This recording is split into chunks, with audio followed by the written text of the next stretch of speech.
नमस्कार प्रिय दर्शकों, स्वागत है आपका हमारे चैनल गुंजन एस्ट्रो में। तो दोस्तों, आज की इस वीडियो में हम हथेली में कुछ ऐसी रेखाओं के बारे में बात करेंगे, जानेंगे जो व्यक्ति को हर प्रकार की सुख का अनुभव करवाती है उसके जीवन में। इस संसार की मोहमाया में सबसे ज़्यादा सुख किन चीज़ों से हमको मिलता है? एक तो भौतिक सुख संसाधनों से, लग्जरी लाइफ से, अच्छी घर गृहस्थी से, और ससुराल का भी प्यार मिले, पति को पत्नी का प्यार मिले, पत्नी को पति का प्यार मिले, बच्चों का सुख मिले, हमारे हाथ में पैसे बने रहे, अच्छी लंबी आयु हो, कोई भी परेशानी ना हो, विदेश यात्रा भी होती रहे, और अगर उसके ऊपर में मनचाहा प्यार मिल जाए तो उसका भी क्या कहना। और तीसरा ये, अगर साथ में कोई दैवीय शक्ति, कोई स्पिरिचुअलिटी भी हमारे साथ हो, तब तो इंसान का जीवन ही स्वर्ग के समान हो जाता है। लेकिन सबसे प्रमुख बात, यदि फिर भी हमारा स्वास्थ्य ठीक ना रहे तो ये सब चीज़ें भी बेकार की हो जाती हैं, इसलिए स्वास्थ्य का भी ठीक होना ज़रूरी है। तो चलिए आइए हथेली में इन्हीं निशानों से संबंधित जानकारी ले लेते हैं। यदि एक ही हाथ में अगर ये सारी रेखाएं, पर्वत भी अच्छे बन जाएं तो एक व्यक्ति को वो सब चीज़ें भी प्राप्त हो सकती है। तो चलिए वीडियो को शुरू करते हैं। तो सबसे पहले लग्जरी लाइफ जीवन में देखने के लिए हम देखेंगे हमारे शुक्र पर्वत को, क्योंकि शुक्र ग्रह हमको लग्जरी लाइफ प्रदान करते हैं। तो ये रहा अंगूठे के सामने घिरा हुआ पूरा क्षेत्र, जो कि जीवन रेखा से भी घिरा है और कुछ उभार लिए हुए भी होता है। कुछ इस प्रकार से ये स्थान होता है शुक्र ग्रह का, इसे बोलते हैं शुक्र पर्वत।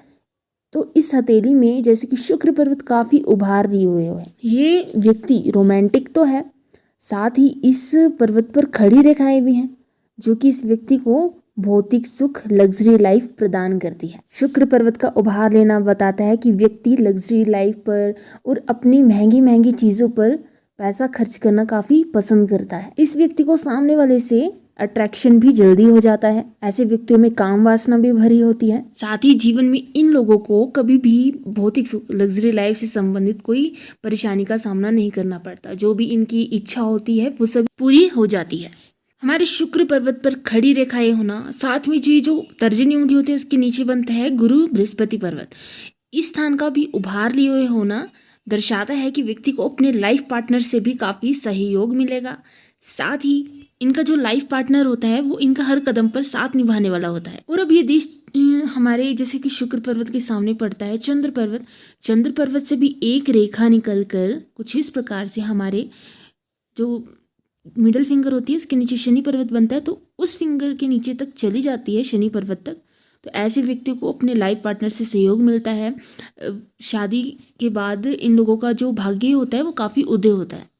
साथ ही अच्छा ससुराल पक्ष भी देखने को मिलता है, सहयोगी भी होता है।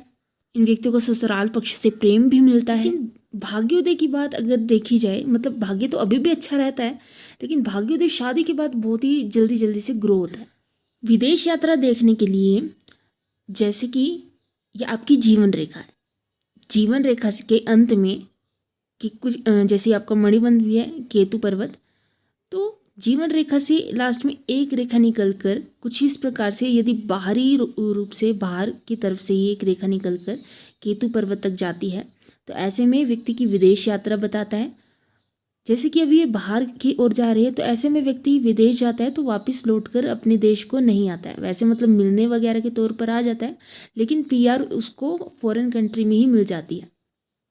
और उसी के विपरीत यदि यह रेखा अंदर की तरफ कुछ इस प्रकार से जा रही है, जैसे जीवन रेखा अंदर की तरफ ये रेखा जा रही है, तो ऐसे में व्यक्ति को किसी न किसी कारणवश वापस विदेश जाकर अपने देश लौटकर आना ही पड़ता है। हथेली में बहुत सारी यात्राएं देखने के लिए हम चंद्र पर्वत को देखते हैं। जैसे कि चंद्र पर्वत है, इस पर बहुत सारी रेखाएं भी निकल रही है, तो ऐसे में व्यक्ति बहुत सारी यात्रा करता रहता है। पैसा देखने के लिए हम देखते हैं मनी लाइन। मनी लाइन ये जैसे आपकी लिटिल फिंगर है, इसके नीचे बनता है बुध पर्वत। इस स्थान पर खड़ी रेखा है, एक खड़ी रेखा मान लीजिए, वो भी स्पष्ट रूप से है, गहरी भी है, तो इसको रेखा को मनी लाइन बोलते हैं। ऐसे व्यक्ति के पास पैसा बना रहता है, पैसा आता रहता है, उसको व्यापार से, नौकरी से लगा लीजिए चाहे। अगर शनि पर्वत है जैसे, तो शनि पर्वत पर भी अगर एक खड़ी रेखा है तो ये भी मनी लाइन होती है। ये शनि रेखा तो कहते हैं, लेकिन इसको हम पैसों की रेखा भी कहते हैं, धन रेखा भी कहते हैं। अब जैसे आपकी जीवन रेखा जा रही है और ये है आपकी मस्तिष्क रेखा, ये कुछ इस प्रकार से इन दोनों को मिलाकर एक ट्रायंगल बन जाता है। तो ये बहुत ही शुभ माना जाता है। इसको धन की कोठरी भी कहा जाता है। ऐसे में व्यक्ति के पास पैसा आता है, टिका भी रहता है पैसा उस व्यक्ति के पास। लेकिन ध्यान रखिएगा कि ये मनी ट्रायंगल पूरा ढका होना चाहिए।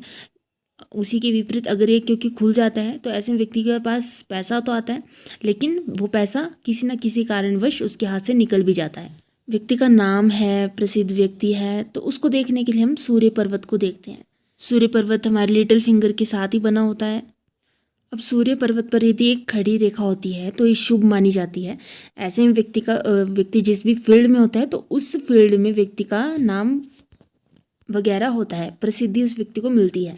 ये तर्जनी उंगली के नीचे बनता है गुरु पर्वत उभार लिए हुए है, तो ऐसे में व्यक्ति धार्मिक प्रवृत्ति का होता है। लव मैरिज वगैरह देखने के लिए हम देखेंगे हथेली में कुछ चिन्हों को। वैसे बहुत से चिन्ह होते हैं। लव और arrange marriage video link description box में डाल दूंगी, अगर आप चाहे तो उसको देख भी सकते हैं। वैसे मेन चिन्ह बता देती हूँ। तो जैसे आपकी हर्ट लाइन है, हर्ट लाइन में से दो और शाखाएं निकल रही है तो त्रिशूल की आकृति बना देती है। तो ऐसे में व्यक्ति की लव मैरिज होती है।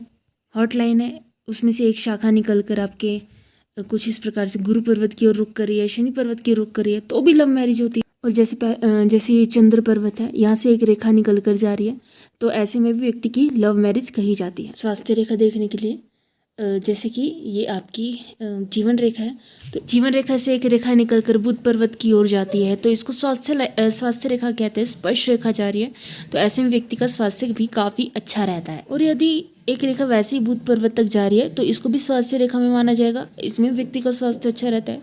लेकिन इनमें मैंने बहुत थोड़े चिन्हों के बारे में बताया है। ये मेन चिन्ह हैं जिनके बारे में बात की है, जो व्यक्ति को सब सुख प्रदान करते हैं। लेकिन ध्यान रखिएगा, ये भी हो सकता है कि जैसे कि आपके शनि पर्वत पर तिल हो या फिर हथेली में अन्य अशुभ चिन्ह हो, तो ऐसे में व्यक्ति को कुछ बीमारियां सता सकती हैं। इसीलिए सबसे पहले आपका पूरा का पूरा हाथ ही एनालाइज किया जाता है, उसी के बेस पर आपके बारे में प्रेडिक्ट किया जाएगा। भाग्य का साथ मिले, हर काम में सफलता मिले, उसके लिए आपकी हथेली में भाग्य रेखा का होना भी बहुत ज़रूरी होता है। यदि आपकी हथेली में मणिबंध से स्पष्ट भाग्य रेखा आपके शनि पर्वत तक जाती है तो ये शुभ लक्षण है। इससे आपके भाग्य काफ़ी ज़्यादा मजबूत होता है, भाग्य का साथ मिलता है। लेकिन यदि भाग्य रेखा बीच बीच में टूटी हुई है तो आपके काम रुक रुक कर बनते हैं, काम में सफलता मिलते हुए रह जाती है। और अगर भाग्य रेखा को अन्य कोई रेखा भी काटती हैं तो उससे भी अशुभ परिणाम ही मिलते हैं। तो यदि ये सभी चिन्ह आपकी हथेली में तो आप भी काफ़ी सौभाग्यशाली हैं, भाग्यशाली हैं। लेकिन यदि फिर भी इन चिन्हों के होने के बावजूद भी आपको सफलता नहीं मिल पा रही तो हो सकता है कि आपकी हथेली में कुछ अन्य महत्वपूर्ण चिन्ह भी हो जिनको आपने देखा ना हो, जिनके कारण आप अपने जीवन में आगे ना बढ़ पा रहे हो। और ये भी हो सकता है कि शादी के बाद आपका भाग्य उदय हो। और किसी कंडीशन में ये भी होता है, हमारे हथेली के शुभ चिन्हों का फल ना मिलने के कारण ये भी होता है कि हम सिर्फ अपने भाग्य की आस लगाकर बैठते हैं, हम कर्म नहीं करते। तो जितना आपसे हो सकता है उतने कर्म कीजिए ताकि आपको अच्छे से अच्छा फल प्राप्त हो सके।